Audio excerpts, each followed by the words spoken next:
Biometric room में inter होने लगे, उससे चंद कदम पहले रेंजर ने हल्ला बोल दिया। हमने उनको पीछे धकेला, मगर वो हमें धक्के दे के इमरान खान को उठाना चाहते थे। हमने जल्दी जल्दी इमरान खान की चेयर अंदर बायोमेट्रिक रूम में ले गए, अंदर से लॉक कर दिया। उन्होंने बाहर से डोर तोड़ने की कोशिश की, जब डोर ना टूटा तो उन्होंने खिड़की के जरिए खिड़की को तोड़कर इमरान खान के अंदर आ गए। उससे अंदर एक रूम बायोमेट्रिक का था जहाँ पे डॉक्यूमेंट्स पड़ा होता है। इमरान खान को हम वहाँ ले गए, उसका भी शीशा तोड़ के उन्होंने इमरान खान को वहाँ से ऐसे घसीटा कि जैसे कोई बहुत बड़ा पाकिस्तान का दुश्मन बैठा हो और उसे अभिनंदन को भी ऐसे नहीं ट्रीट किया होगा जिस तरह इमरान खान को ट्रीट किया। और व्हील चेयर से उठा के घसीट के लेके इमरान खान चल भी नहीं सकते थे।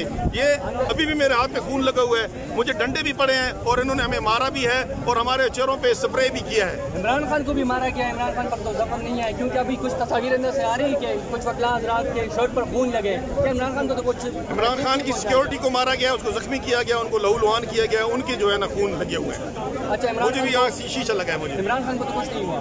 इमरान खान को जब साथ ले गए हैं, अभी हम कुछ नहीं कह सकते, मगर जब वहाँ गिरफ्तार कर रहे थे तो इमरान खान को तो उन्होंने मारा नहीं है, घसीटा है सिर्फ। आप क्या समझते हैं इमरान खान यहाँ से कहाँ लेके जा रहे हैं?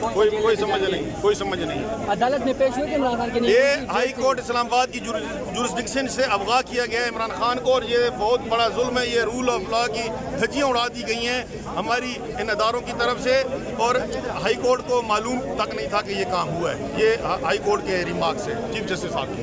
जी बहुत शुक्रिया।